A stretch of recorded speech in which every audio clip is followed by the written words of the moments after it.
Yes, this is a league that we signed up for. There's so many amazing benefits that we get to experience, um, competing in this National Basketball Association. There's also a business part of it, and then there's rumors, and then there's social media. There's like so many things that can get you off track, but uh, you just focus on the things that you can control. And uh, today we had a great practice. We want, to improve to get to another level, these next 30 games. I guess when you have positive, I guess, words around you, positive things around you, I feel like it'll just help you be positive, all in general. Do you ever get approached by anyone saying, "Hey, I wish you would play more"? I mean, has that happened in public a lot? Yeah, that's happening in public. Yeah. How often? Uh, quite a lot, I would say. Wow. And like restaurants, gas stations, Yeah, where? or just like that, just like walking, if I'm walking the streets or whatnot, so yeah. And how do you answer that? Thanks. I can't really say much, as it's not in my, I guess, my, problem to handle, so yeah. And obviously now that you're kind of after halfway of the season, how would you assess your season so far? Um, some ups and downs. I would say there's been some ups and downs, but hopefully, everything can change and, just be up, so.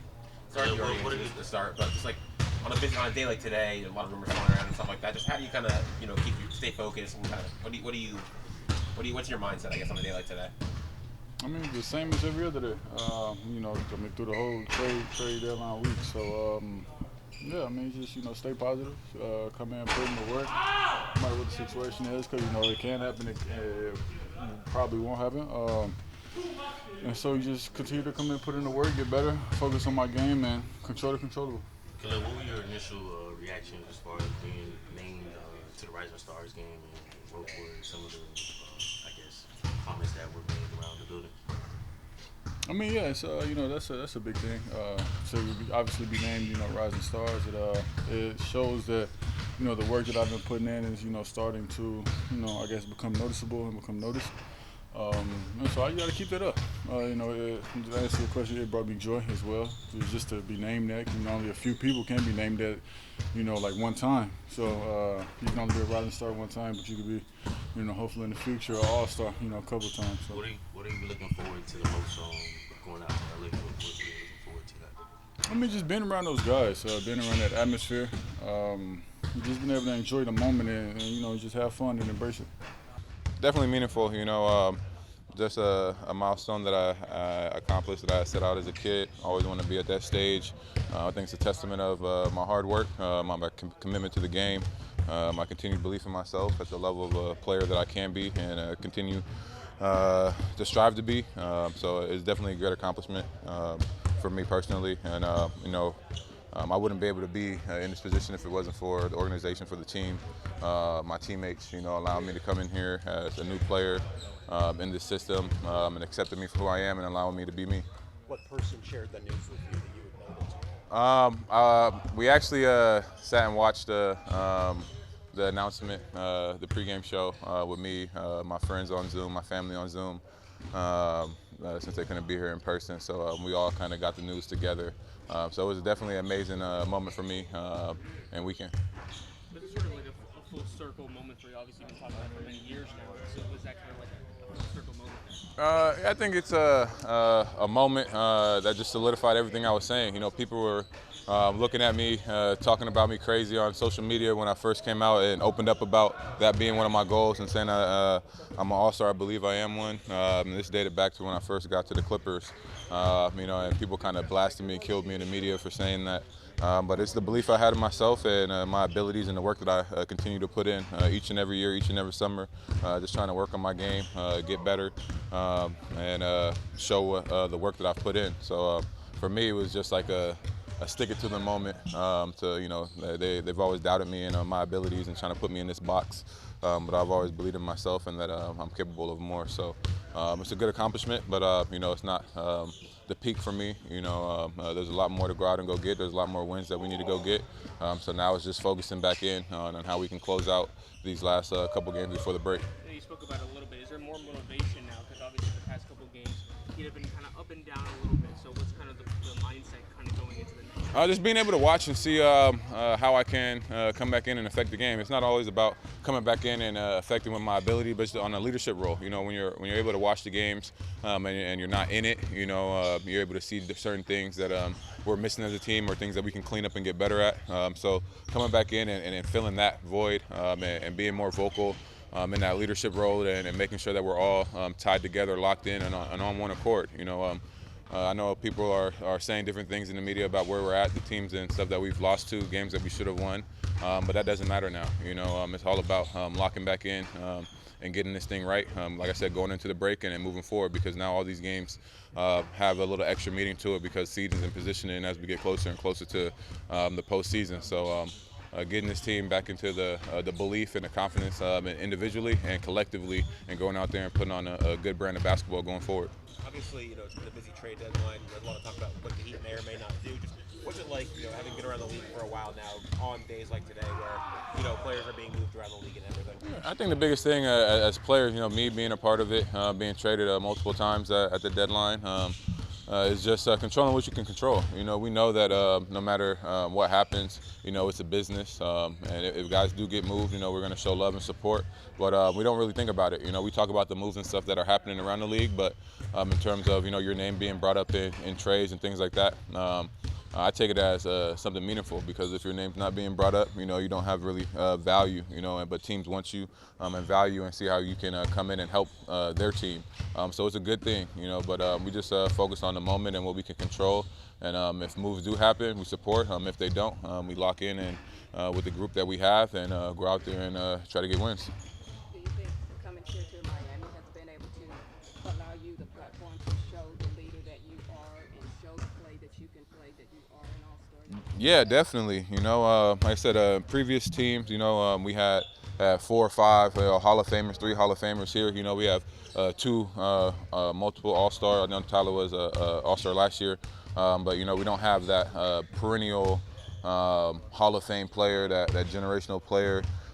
So here's, you know, it's more of a collective unit of all of us being tied in and supporting one another. So it's allowed me to come in and showcase my full game, you know, on and off the court, talking to the guys, building chemistry, bringing those guys in, building confidence in them, encouraging them. So those are the leadership skills that I've been able to show being here as the oldest guy, the vet, the most experienced guy here. So I think it's allowed me to grow as a player and as a person as well, you know, to go out there and step out on the floor every single night. You know, I have to bring a certain mentality, a certain approach, you know, and the guys will follow behind that. Coach has been on me a lot on my play style and how I can be better, you know, and being able to take those lessons as a coach and then build those, send that down to the young guys to see that it's okay to be coachable, it's okay to be yelled at, you know, and it's all about bringing the best out of you. I think being here with the Heat has definitely done that for me. One more question about last night. The other night, the championship team, what were you guys able to take away from that you said, you know, that can be us? What were you able to take away from that team? That can be us and inspire you? I think a few things, you know, how together they are. You know, you see the moments and things that they shared. You see how they still click, you know, and talk about the time that they had here. But then just their approach and their mentality and what they went through, you know, going to get that finals. It wasn't an easy, smooth ride. You know, there's a lot of ups and downs in there. You know, there's a lot of times where, you know, they questioned it, you know, but, you know, they lifted one another up. They pulled together, you know, and like D-Wade said, he ain't going out like that, you know, and they're able to really band together and get those hard, tough wins to pull out that championship. And those are things that we can take into this season. When things are going tough and things ain't going the right way, guys are in foul trouble or it's an off night, you know, we can really rely on one another, the band together and support and pull out these gritty wins. You know, I think that's the mentality that we took from that night, being around those guys, seeing how bought in and committed they are to fighting and wearing that Heat jersey proudly, you know, and that's what we can take moving forward into this season. He has a drive, you know, he's ambitious, he's got a great work ethic. You know, we had heard about a lot of that. You see how he's competed over the course of his career. And I think it's a great story that he's improved arguably every single year that he's been in the league, and he's had his best years, you know, toward or after 30 years old, and that's really a credit to his work ethic and determination, all that. the part that I didn't know about him was that he has a real balance of being determined, a competitor, and then he has a lightness to him that's really been good for our locker room. That's been great for just the spirit, with the team. He knows how to keep it light. He knows when to lock in, and I enjoy seeing that dynamic. Erik, Norm just said that because of today, players control what they can control. That's it. Do you tell them to give them the same message? Yes, this is a league that we signed up for. There's so many amazing benefits that we get to experience, competing in this National Basketball Association. There's also a business part of it, and then there's rumors, and then there's social media. There's like so many things that can get you off track, but you just focus on the things that you can control. And today we had a great practice. We want to improve to get to another level. These next 30 games. We have a good group. We have, we all see the possibilities. But we have to get to it. From a health standpoint, everyone but Tyler, you think good to go for tomorrow? I believe so. Everybody practiced. So we'll see how it is when we get there. Exactly. How much time do you spend on the personnel stuff with the trade deadline over the last day? Does it take much of your time? Do you Didn't check take any of my every time. hour? No. No. I was at my kids' martial arts practice yesterday after I came into work. So I had a good family day. Coach, just your thoughts on Kel'el being named to the Rising Stars and just words of I think it's a good first step, and he's improved a lot since he's been in our building, and that's also a credit to his approach every single day. To be coachable and to continue to work with the coaching staff and Malik, and his improvement has not been linear. It's been up, and down some, and up, and then a bigger jump, and things of that nature. But that's to be expected, with young players, and we all have to manage it, and he just has to keep on coming in with that approach. We have to continue to commit to him and his improvement and teaching him how to make an impact on the game while we're cultivating, his talent. It's exciting. I think it'll be a fun weekend for him, and then also just to see all the festivities. Coach, is it a little surprising that you mentioned before, like how a lot of these press conferences could maybe revolve around Kel'el? Is it sort of surprising to see that a lot of attention is on Kel'el and his development, whether it be fans or... I think it's great. I want our fan base, excited about our players and excited about our young talent. Like this should be fun. It should be exciting. We have more young talent and possibilities and potential in our building than we have had, as far back as I can remember. Probably to the Karan and Dwayne and Lamar, like that group. And we want to, push them, drive them, cultivate them, encourage them, infuse them with confidence, hold them accountable, all of that, to continue to try to help them, reach their potential. But it's exciting. I don't mind it, I don't really see all the storylines, but I'm fully committed and excited about working with Kel'el and developing him and help him reach that potential.